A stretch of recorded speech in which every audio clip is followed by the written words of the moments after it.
అందరికీ నమస్కారం. Welcome to silver screen legends.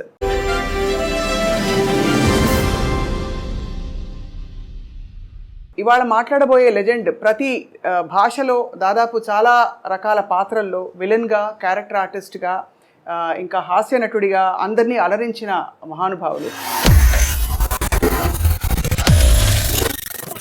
దాదాపు 4.5 దశాబ్దాల నటనా ప్రయాణంతో పాటు జీవితంలోని ఎన్నో అనుభవాల్ని నేరుగా చవిచూసిన దిగ్గజం.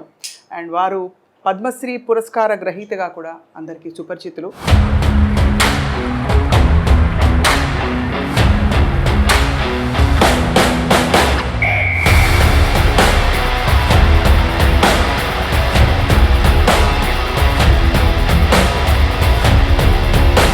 బుల్లితెరపై, అలాగే వెండితెరపై హిందీ, తెలుగు, కన్నడ, తమిళ ఇత్యాది భాషలన్నింటిలో కూడా అలరించి ఇప్పుడు 81 వసంతాలు పూర్తి చేసుకుంటున్న ఈ సమయంలో వారిని పలకరించడం మనందరికీ అదృష్టం. శ్రీ కోటా శ్రీనివాసరావు గారిని పరిచయం చేసుకున్నాం. నమస్కారం సార్. నమస్కారం అమ్మా. మీకు పుట్టినరోజు శుభాకాంక్షలు సార్. ధన్యవాదాలు. ఎలా ఉన్నారు సార్? నడుస్తుంది బండి. వృద్ధాప్యం అంటారు కదా, 80 దాడుతున్నాయి, 81 ఇప్పుడు. మరి ఏదో కాళ్ళు నొప్పులు, కళ్ళు నొప్పులు ఏదో అంటుండేవారు కదా, అంటాయి కదా, అది తప్పవు. మా నాన్నగారు డాక్టర్ గారు, ఆయన అదే కంకిపాడు. అయితే మా నాన్నగారు దగ్గరికి ఎవరన్నా వస్తే నీకు ఎన్నేళ్ళు రానేవాడు. 50, 60 వస్తుందండి అని నా ఏదని చెప్పారు అనుకో, నీకు వైద్యం ఏది, ఏ వైద్యం ఏ వ్యాధికైనా చేయొచ్చు, కానీ నువ్వు 2 జాగ్రత్తగా ఉండరా అనేవాడు. ఏమిటరా అంటే, ఒకటి కళ్ళు, 2 కాళ్ళు. ఆ 2 జాగ్రత్తగా ఉంటే నీ పని నువ్వు చేసుకోవచ్చు అని, ఎవరి మీద ఆధారపడకుండా. అవును, అది అలాగా.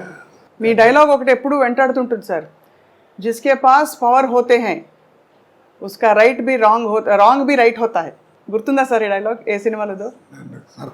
సర్కార్. అది అమితాబ్ బచ్చన్ గారు ఎలాంటి ఆర్టిస్టు, ఎంత గొప్పవాడో మీ అందరికీ తెలిసిన విషయం. నేను చెబితే ఎగతాళిగా కూడా ఉంటుంది. అలాంటి ఆయనతో యాక్ట్ చేయడం అనేది సహజంగా ఎవరికైనా అదృష్టమే. అయితే ఫస్ట్ డైలాగు రామ్ గోపాల్ వర్మ గారు ఆయన ముఖం మీద ముఖం పెట్టి డైలాగ్ చెప్పి క్లోజ్ పెట్టారు. సరే, నేను డైలాగ్ కడక్కని చేపించాను, సింగిల్ టేక్ ఓకే అయిపోయింది. రాముజీ అన్నాడు ఆయన, అమిత్జీ అంటే వచ్చాడు ఆయన. Perfect selection for this character sir. Are you from stage అన్నాడు నన్ను. అంటేను నేను I acted for on the stage for 25 years sir. Yes, that potentiality I'm seeing you అనగానే వాళ్ళ అబ్బాయి కూడా అక్కడ ఉన్నాడు, ఏదో ఫోన్ మాడుతూ పక్కకి. అమిత్ అన్నాడు, అప్ప అని వచ్చాడు. Is Mister Srinivasa Rao from Hyderabad. It is a great privilege to you to act with him అన్నాడు. అది నాకు అప్పుడే సర్టిఫికెట్లో అనిపించింది. అబ్బో, అవును, ఆయనతో మాట అనిపించుకోవడం మాటలు కాదు కదా. అలాగా ఒక ఇది. అలాగే రజనీకాంత్ గారు, అందరూ మీ పాత్రల పరంపర ఎవ్వరూ భర్తీ చేయలేకపోయారు సార్. ఇప్పుడు అమితాబ్ బచ్చన్ గారి ప్రస్తావన కూడా ఎందుకు తీసుకొచ్చామంటే, ఈ మధ్య ఆయన కల్కి సినిమాలో చూసాం. అక్కడ కోట శ్రీనివాసరావు గారు ఉంటే బాగుండు అనిపించే విధంగా అంటే మీరు ఒక పాత్రలో ఉంటే బాగుండు అని అయితే అనిపించింది చాలామందికి. ఇప్పుడు ఇంకా యాక్టివ్గా యాక్ట్ చేస్తున్నారా సార్? చేయటం అంటే ఇప్పుడు నీళ్ళు ఎక్కువైనాయి, మధ్య బలతం పడిపోయిందమ్మా. టాలెంట్ ఎవరికి అక్కర్లా. ఇప్పుడు హీరో అప్పుడంటే ఆ రోజుల్లో టాలెంట్ ఉన్న వాళ్ళే తక్కువగా ఉండేవారు, జాగ్రత్త గట్టిగా పట్టుకుని వాళ్ళే స్థానం పట్టేవారు. ఇప్పుడు ఏమిటంటే హీరో అంటే 40 మంది 50 మంది ఉన్నారు, కమెడియన్స్ ఎంతమంది ఉన్నారో ఎవరికి తెలియదు.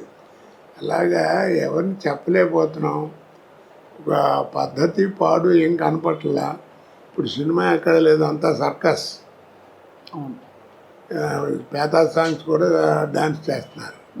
ఇక్కడ సర్కస్ చూడలేక భయపడి మన ఫుడ్ కూడా పోద్దని చెప్పి సర్కస్ కూడా మూసిస్తారు. అలా తయారైపోయింది. క్వాలిటీ అవి పోయినాయి, ఆ కథలు పోయినాయి, అవన్నీ పోయినాయి. ఉమ్.